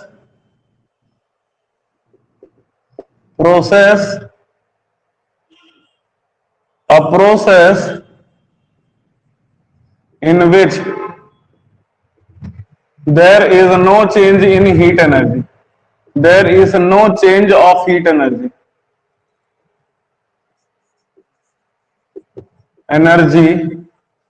in the system। समझे? सिस्टम के अंदर का हीट एनर्जी जो है वो चेंज नहीं हो रहा है, समझे? मतलब क्या है, कंटेनर को अपन क्या करके रखे? कंटेनर में एडियाबैटिक वॉल लगा के रखे। कंटेनर में क्या रखे? Adiabatic wall. ये जो वॉल्स हैं वो कैसे वॉल्स? Adiabatic walls. अब तुम जरा सोचो कि तुम थर्मस में चाय भर के रखे हो, समझे? तुम थर्मस में चाय भर करके रखे हो और तुम क्या कर रहे हो? तुम थर्मस को ऐसे ऐसे करके शेक कर रहे हो, समझे? तो ऐसा कैसे करोगे कि उसकी हीट बाहर बिल्कुल भी ना जाए, जीरो हीट बाहर कुछ भी ना जाए, समझे? उसके अंदर कुछ हीट है, चाय डाले हो मतलब क्या है? उसके अंदर हीट है, उसको बंद कर दिए और ऐसा ऐसा झटक रहे हो, समझ में आ रहा है? ऐसा ऐसे उसको झटक रहे हो, मतलब उसको क्या है? उसको तुम डिस्टर्ब कर रहे हो। तो ऐसा कैसे करोगे कि उसके अंदर का हीट बाहर ना जाए?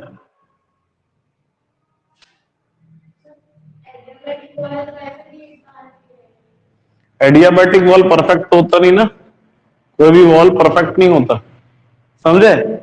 तुम ये भूल जाओ कि वो एडियाबैटिक वॉल है, बस ऐसी जनरल समझो कि ऐसा कैसे करोगे कि उसका हीट बाहर ना जाए।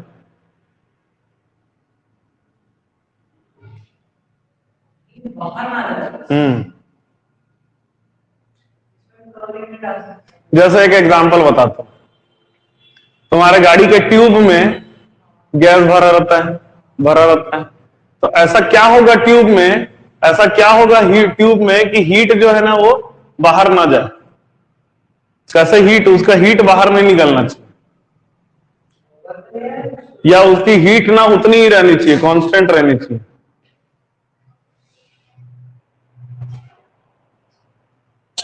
टोटल हीट कांस्टेंट रहनी चाहिए, समझते हो? टोटल हीट कांस्टेंट रहनी चाहिए, समझते हो? मतलब अगर कुछ हीट बाहर जा रहा है, समझे? कुछ हीट अगर है, हीट दे ही नहीं रहे, वो अंदर में पहले से उसके अंदर कुछ गर्मी है, अपन बाहर से कोई हीट नहीं दे रहे, ना बाहर से कोई हीट दे रहे हैं, ना हम चाहते हैं कि बाहर कोई हीट जाए। एडियाबैटिक सिस्टम थोड़ा सा अलग क्या है, इसमें अपन हीट दे नहीं रहे, हम क्या चाहते हैं कि हम कुछ हीट देंगे भी नहीं उसको, मतलब बाहर से कोई हीट उसके अंदर भी नहीं आना चाहिए, ना उससे हीट बाहर निकलना चाहिए कभी, समझे? उसकी हीट मेंटेन रहे, या बाहर निकल भी रहा है तो जितना निकले उतना ये उसकी हीट मतलब वो ठंडा हो जाए, समझ लो। जितना बाहर निकल रहा है उतना ठंडा भी हो जाए। जैसे मान लो कि हीट अंदर से बाहर जा रही है तो वो बाहर की चीजों को ठंडा करेगा, गर्म करेगा, तो उतना ही अंदर वाला ठंडा हो जाए ताकि नेट हीट 0 हो जाए।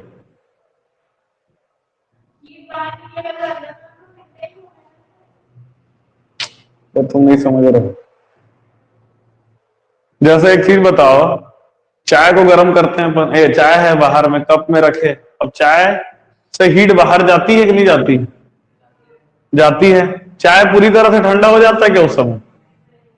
समझे? नहीं होता ना। तो ये बोल रहा हूं कि जितनी हीट निकली पूरा का पूरा उतना हीट यहां पर रिड्यूस भी हो गया। रिड्यूस हो गया मतलब कैसे बताऊंगा उसको? मतलब ये समझ लो कि एक सिस्टम है, चेंबर बंद है, चेंबर पूरी तरह से बंद है, इसमें से कोई हीट बाहर नहीं जाएगा, ना बाहर से कोई हीट अंदर जाएगा। तो ये मतलब इसमें अब मेरे को कंप्रेस और उसको एक्सपांशन भी करना है। तो कंप्रेस और एक्सपांशन को अगर मैं बहुत स्लोली करूंगा, जैसे मान के चलो कि तुम कंप्रेस कर रहे हो या इसको एक्सपांड कर रहे हो, तो जब अपन इसको कंप्रेस करते हैं तो इसमें क्या है? वर्क कर रहे हैं। इसमें क्या कर रहे हैं? वर्क कर रहे हैं। तो वर्क करने से इसमें हीट चेंज होगा कि नहीं होगा? इंटरनल एनर्जी चेंज हो जाएगा, होगा कि नहीं होगा? तो हीट भी चेंज होगा। अगर इसको एक्सपांड कर रहे हो, स्लोली एक्सपांड कर रहे हो, तब क्या होगा? स्लोली जब एक्सपांड करेंगे तो वॉल्यूम बढ़ेगा, वॉल्यूम बढ़ेगा तो वर्क बढ़ेगा, वर्क बढ़ेगा तो हीट भी बढ़ेगा। बढ़ेगा कि नहीं बढ़ेगा? तो इस कारण तो हम लोग किसी चीज को अगर स्लोली करेंगे ना तो एडियाबैटिक प्रोसेस नहीं हो पाएगा। एडियाबैटिक प्रोसेस क्या है? बहुत तेजी से करे, अचानक से उसका प्रेशर एकदम ज्यादा बढ़ा दिए, अचानक से प्रेशर एकदम घटा दिए, तो उस कंडीशन पे एडियाबैटिक प्रोसेस होता है। मतलब अंदर से ना हीट बाहर, तुरंत अगर कर रहे हैं तो हीट कैसे बाहर जाएगा? समझे? तुरंत अगर कुछ कर रहे हैं तो हीट कैसे बाहर जाएगा? तुरंत हीट थोड़ी बाहर जाएगा, हीट को बाहर जाने में टाइम लगेगा ना। अगर तुम किसी चीज को बहुत ज्यादा फास्ट कर दिए तो हीट कैसे बाहर जाएगा? नहीं जाएगा। थर्मस में तुम अगर कुछ रखे हो, थर्मस में ही अगर तुम कुछ रखे हो, ठीक है, और उसको शेक किए, तो शेक करने में क्या चल देगा? टाइम चल देगा। लेकिन अगर उसको तुम इमेजिन करो कि बहुत तेजी से शेक कर रहे हैं, टाइम दे ही नहीं रहे, तो हीट थोड़ी ना बाहर जाएगा। तुमको मैं पूछूंगा कि थर्मस में 0.0001 सेकंड में कितना हीट बाहर जाएगा? तुम बोलोगे 0। क्यों? क्योंकि टाइम बहुत कम है। समझ में आया? इसीलिए एडियाबैटिक प्रोसेस कब होता है? When the process occurring is very fast. Process जो होता है इज वेरी फास्ट, बहुत तेजी से प्रोसेस हो जाएगा, बहुत फास्ट प्रोसेस होगा, तभी उसको क्या कहेंगे? एडियाबैटिक प्रोसेस कहेंगे। अब एडियाबैटिक प्रोसेस में इक्वेशन बनाने की जरूरत नहीं है, उसका इक्वेशन होता है, उसका इक्वेशन का डिराइव नहीं करना है अपने को। उसका इक्वेशन होता है पीवी का power gamma it is equal to constant. समझे? ये या तुम लोग को याद करना पड़ेगा, इसका डेरिवेशन नहीं है। इसका क्या फॉर्मूला होता है?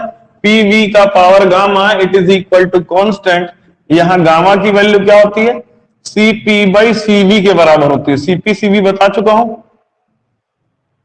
सीपी बता चुका हूं। तो गामा क्या होता है? सीपी बाई सीवी के बराबर होता है, क्योंकि सीपी की वैल्यू सीवी से ज्यादा होती है, तो गामा इज ग्रेटर देन 1। याद रखना, गामा की वैल्यू क्या होती है?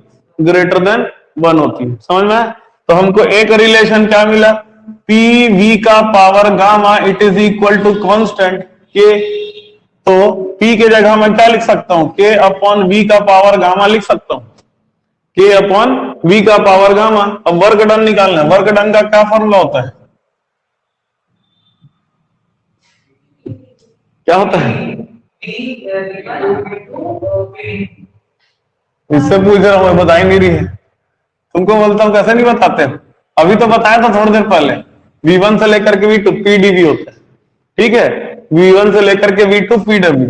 तो वर्क डन कितना हो जाएगा? P की जगह क्या लिखेंगे? K अपॉन V का पावर गामा लिखेंगे इंटू dV। मैं बताया था कि जब प्रेशर और वॉल्यूम दोनों बदलता है तो प्रेशर को वॉल्यूम के टर्म में लिखना पड़ता है। तो K अपॉन V का पावर गामा इंटू dV हो जाएगा। K को बाहर निकाल दूं, K integration dV upon V का पावर गामा V1 से लेकर के V2 तक। ठीक, तो इसको कैसे लिख सकता हूं? K इंटीग्रेशन V का पावर माइनस गामा लिख सकता हूं। इसको ऊपर लेके जाऊंगा तो लेके जा सकता हूं। 1 अपॉन x का power a is equal to x का पावर माइनस a के बराबर होता है। होता कि नहीं होता? तो 1/v का power gamma is equal to v का पावर माइनस गामा के बराबर होगा, होगा कि नहीं होगा, इंटू dv। समझ में आ रहा है? अब x का पावर n का फॉर्मूला क्या होता है? इंटीग्रेशन ऑफ x का power n is equal to x का power n plus one upon n plus one के बराबर होता है। समझ में आ रहा है? तो इसके हिसाब से अगर फॉर्मूला हम लोग यूज करेंगे तो इसका वैल्यू हो जाएगा v का power minus gamma plus one whole divided by minus gamma plus one. Limit कहां से कहां तक? v1 से लेकर के v2 तक। क्या हो गया? बैठे बैठे तकलीफ हो गई। ठीक, अब देखो ये हो जाएगा के, लिमिट पुट करोगे तो v2 का power minus gamma plus one minus v1 का power minus gamma plus one whole divided by minus gamma plus one हो जाएगा ये। ठीक है, अब इसको मैं ऐसा लिख सकता हूं कि v1 का power minus gamma plus one minus v2 का power minus gamma plus one whole divided by one minus gamma लिखा जा सकता है। इसको माइनस से मल्टीप्लाई किया तो वन इधर आ गया, सॉरी ये गामा माइनस वन होगा, गामा इसको माइनस से मल्टीप्लाई किया तो माइनस इंटू माइनस क्या हो जाएगा? प्लस, तो गामा बन गया, और वन प्लस में था वो क्या बन गया? माइनस। तो यहां अगर माइनस से मल्टीप्लाई किया हो तो न्यूमरेटर में भी करना पड़ेगा, तो जो माइनस था वो प्लस बन गया और जो प्लस था वो माइनस बन गया। समझ में? न्यूमरेटर और डिनोमिनेटर में किया क्या हूं, जो माइनस को प्लस बनाया और प्लस को माइनस बना दिया। तो ये एक रिलेशन मिल गया हमें, v1 का power minus gamma plus one और v2 का power minus gamma plus one. Clear है? अब इसके तीन फॉर्मूला होते हैं, इसको लिखोगे तो और फॉर्मूला बताऊंगा। एक फॉर्मूला ये वर्क डन का फॉर्मूला आ गया हमारा, एक ये, चलो नोट कर लो।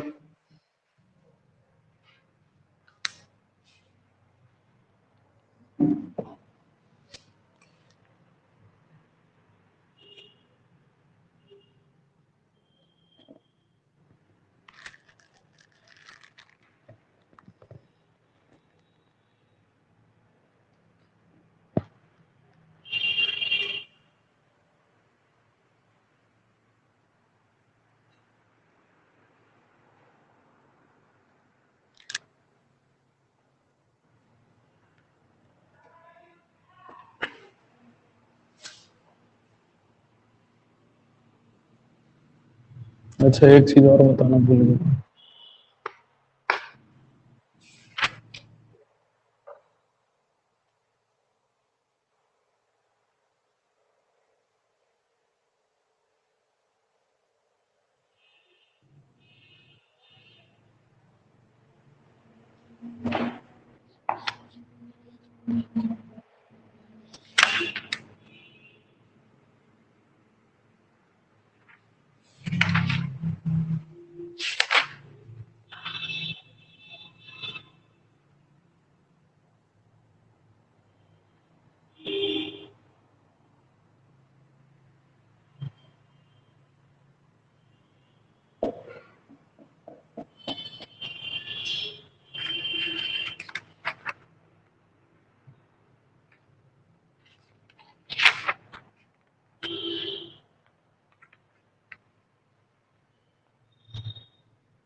हो गया। अब देखो इसी के आगे का पार्ट है, अब खाली मैथमेटिक्स है, बाकी सब हो गया हमारा काम। के जगह क्या लिख सकते हैं, पीवी के पावर गामा लिख सकते हैं। देखो इसको मैं ऐसा लिख दिया, वर्क डन का फॉर्मूला हमारा आ रहा है के इंटू के अपॉन गामा माइनस वन लिख दूं, ये इसको बाहर निकाल दिया। ये है V1 का power minus gamma plus one minus V2 का power minus gamma plus one है कि नहीं। अब हम लोग इसको रेसिप्रोकल कर देते हैं, ठीक है। तो ये क्या बन जाएगा, work done is equal to K upon gamma minus one one upon V1 का पावर वन माइनस गामा कर सकते हैं। कैसे, x का पावर नीचे रहता है, ऊपर जाके माइनस हो जाता है, तो ऊपर में है तो नीचे जाके माइनस हो जाएगा, है ना। कोई चीज ऊपर में है तो नीचे में, तो ऊपर में माइनस गामा प्लस वन है, जब नीचे जाएगा तो माइनस प्लस बन जाएगा गामा, और जो वन है वो प्लस में है तो नीचे आकर के माइनस हो जाएगा, ये गामा माइनस वन है। समझे, जो ऊपर में माइनस है वो नीचे आने के बाद क्या हो जाएगा, प्लस, और जो ऊपर में प्लस में है वो नीचे आने के बाद क्या हो जाएगा, माइनस। क्लियर है। इसी तरह से माइनस वन अपॉन V2 का पावर गामा माइनस वन हो जाएगा ये, ठीक। अब हम लोग क्या पढ़े हैं, PV का पावर गामा बराबर के है, तो इसको ऐसा लिख सकते हैं P1 V1 का power gamma is equal to P2 V2 का पावर गामा बराबर के। अब यहां पर ध्यान रखना, V1 वाला इक्वेशन में इसको पुट करोगे के जगह, और V2 वाला एक्सप्रेशन में इसको पुट करोगे के जगह, तो ये वर्क डन क्या बन जाएगा, के जगह मैं क्या लिख देता हूं, one upon gamma minus one, इसको लिख दूंगा P1 V1 का पावर गामा, नीचे में क्या है, V1 का पावर गामा माइनस वन। फिर यहां पर भी के का मल्टीप्लाई हो रहा है, तो यहां लिखूंगा P2 V2 का पावर गामा अपॉन V2 का पावर गामा माइनस वन। समझे, थोड़ा सा तुम लोग को याद करना पड़ेगा ये ट्रिक, ठीक है। ये इसकी वैल्यू खाली पुट कर रहे हैं और कुछ नहीं है, इसका 3 इक्वेशन बनाने के लिए आता है, इसलिए मैंने बोला था एडियाबैटिक और आइसोथर्मल ही पूछता है और कुछ नहीं पूछेगा, ठीक है। बस उसके ऊपर एक ऑब्जेक्टिव क्वेश्चन बन सकता है कि किस प्रोसेस में जो है वर्क डन 0 होता है आइसोकोरिक में, ठीक। ये समझ में आया, नहीं आया?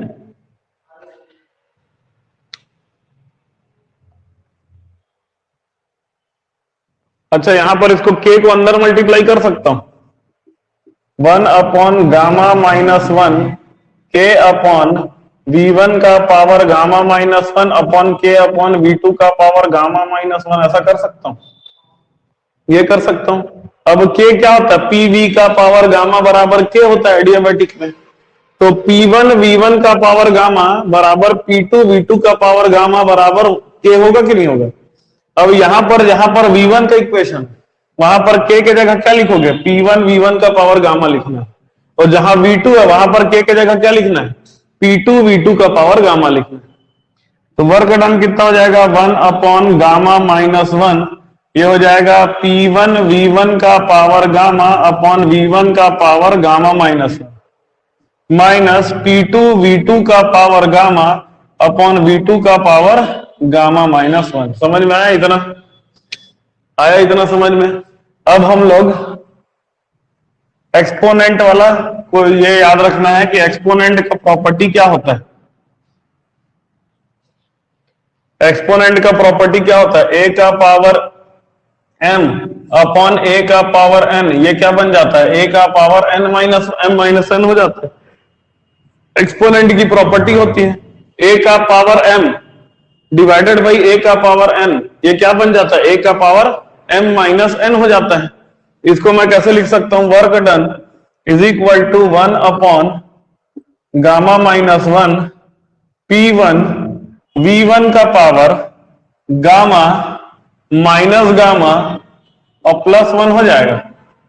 नीचे का पावर को माइनस करूंगा तो minus gamma plus 1, minus minus क्या हो जाएगा प्लस, माइनस P2 V2 का power gamma minus gamma plus 1 हो जाएगा। इसमें भी हो जाएगा, ये गामा और ये गामा कैंसल, ये गामा और ये गामा कैंसल। तो वर्क डन का अगला फॉर्मूला आ गया 1 upon gamma minus 1 P1 V1 minus P2 V2। Clear है, क्लियर है अच्छी तरह से। अच्छा अब देखो एक और आइडियल गैस इक्वेशन देखते हैं। तो PV is equal to nRT होता है कि नहीं होता आइडियल गैस इक्वेशन में। तो P1 V1 is equal to nRT1 और P2 V2 की वैल्यू कितना हो जाएगा, nRT2 के बराबर हो जाएगा, क्योंकि यहां पर वॉल्यूम प्रेशर और टेम्परेचर तीनों वेरिएबल है। तो P1 V1 is equal to nRT1 और P2 V2 बराबर nRT2 हो जाएगा। तो वर्क डन का हम लोग अगला फॉर्मूला हो जाएगा 1 upon gamma minus 1 P1 V1 की जगह क्या लिख सकते हैं, nRT1 और P2 V2 की जगह क्या लिख सकते हैं, nRT2। तो वर्क डन का एक और फॉर्मूला बन जाता है nR divided by gamma minus 1 T1 minus T2। समझ में आया कि नहीं आया। तो ये तीन फॉर्मूला डिराइव करने के लिए आता है एडियाबैटिक में। समझ में आया, तीनों फॉर्मूला अपने को डिराइव करना होता है। क्लियर अच्छी तरह से। अब एडियाबैटिक में लास्ट पार्ट, जो अभी इसका लास्ट पार्ट बताने वाला हूं चैप्टर में, लास्ट पार्ट क्या चीज है, एडियाबैटिक में डेल्टा क्यू की वैल्यू कितना होना चाहिए, 0। समझे, डेल्टा क्यू की वैल्यू कितना होना चाहिए, 0। अब डेल्टा क्यू का फॉर्मूला क्या होता है, delta U plus delta W के बराबर होता है कि नहीं होता। तो डेल्टा क्यू की जगह अगर 0 पुट कर दिए तो ये हो जाएगा delta U plus delta W. तो डेल्टा डब्ल्यू की वैल्यू कितना हो जाएगा, माइनस ऑफ डेल्टा यू के बराबर हो जाएगा। मतलब अगर सिस्टम कुछ वर्क कर रहा है सराउंडिंग में, सिस्टम सराउंडिंग पे वर्क कब करता है, जब उसमें एक्सपांशन होता है। तो जब उसमें एक्सपांशन होगा तो इंटरनल एनर्जी चेंज कम हो जाएगी, इंटरनल एनर्जी रिड्यूस हो जाएगी। माइनस का क्या मतलब होता है, रिड्यूस हो जाना। इंटरनल एनर्जी का रिड्यूस हो जाने का क्या मतलब होता है, टेम्परेचर कम हो जाना, टेम्परेचर कम हो जाना। तो कभी भी एडियाबैटिक एक्सपांशन होगा ना तो टेम्परेचर कम हो जाता है। उसका एक एग्जांपल है, जब टायर फटता है ना अचानक से, बड़ा ऐसा फटता है ना, बर्स्ट होता है, उस समय तुम ट्यूब के अंदर छुओगे ना तो ट्यूब तुमको ठंडा लगेगा। ट्यूब को छुओगे ना, क्योंकि वो बहुत रैपिड हो रहा है, वो प्रोसेस, फट रहा है कोई चीज तो वो प्रोसेस बहुत ज्यादा रैपिड है। जो प्रोसेस बहुत ज्यादा रैपिड है उसको एडियाबैटिक प्रोसेस बोलते हैं। तो जब हम तुम्हारे गाड़ी का अचानक से किसी का ट्यूब फटता है, जोर से आवाज नहीं आता, एकदम पटाखा टाइप का आवाज आता है, उसी समय तत्काल तुम टायर को छुओगे, ट्यूब को छुओगे ना, तुमको ठंडा लगेगा तत्काल। थोड़ा टाइम नहीं लगेगा, तो टाइम के बाद तो वो गर्म हो जाएगा। तुरंत जैसे ही फटा उसको ट्यूब को छुए मतलब वो ठंडा हो गया। हाँ, क्योंकि सराउंडिंग से टेम्परेचर ले लिया होगा ना, फिर थोड़ा टाइम बाद सराउंडिंग से टेम्परेचर ले लेगा। तुरंत तुरंत देखोगे अचानक से ना, अगर कुकर ब्लास्ट हो जाएगा समझे, तब भी अंदर का टेम्परेचर कम हो जाएगा अचानक से, समझे। क्योंकि वही ब्लास्टिंग वाले केस में हमेशा टेम्परेचर क्या हो जाता है, कम हो जाता है। क्यों हो रहा है, क्योंकि डेल्टा क्यू की वैल्यू 0 है। कोई चीज बहुत फास्ट होता है तो डेल्टा क्यू क्या होता है, 0। जब डेल्टा क्यू 0 होगा तो जितना भी वर्क होगा, जितना भी वर्क होगा, वर्क पॉजिटिव कब होता है, एक्सपांशन में। वर्क पॉजिटिव कब होता है, एक्सपांशन में। जब एक्सपांशन होगा तो इंटरनल एनर्जी कम हो जाएगी। इंटरनल एनर्जी का कम होना मतलब क्या हो गया, टेम्परेचर का कम होना। उल्टा करेंगे, कंप्रेस कर दिए उसको, एडियाबैटिक कंप्रेशन करेंगे तो इंटरनल एनर्जी बढ़ जाएगी। इंटरनल एनर्जी बढ़ जाना मतलब टेम्परेचर की वैल्यू बढ़ जाना। क्लियर है, याद रहेगा। चलो नोट कर लो फटाफट। हाँ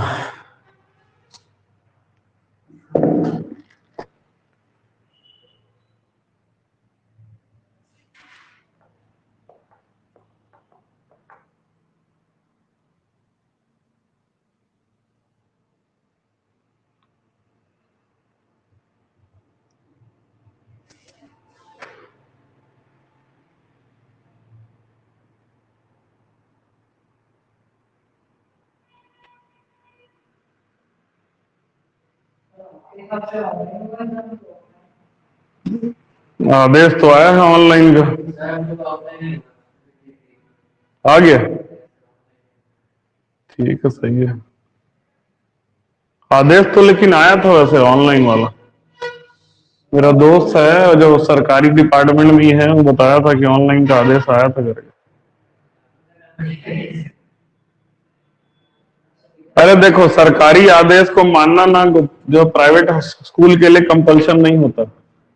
सरकारी स्कूल के लिए कंपल्सन है, प्राइवेट स्कूल के लिए कंपल्सन नहीं। इन लोगों का ऑनलाइन हो जाएगा। तो सरकारी जो है दोनों का सरकारी स्कूल है।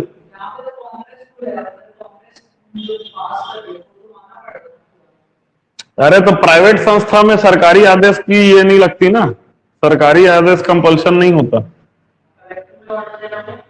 वो तो करेगा ही, कलेक्टर से ऑर्डर नहीं आया ना लेकिन।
यहाँ एक पॉइंट और लिख लेना, S delta W is equal to minus delta U, so while expansion the temperature of gas reduces and while compression temperature of gas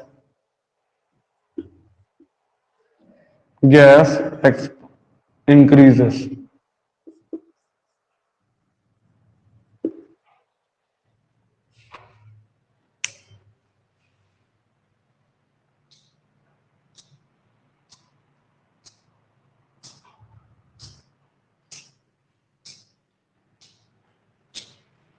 हो गया,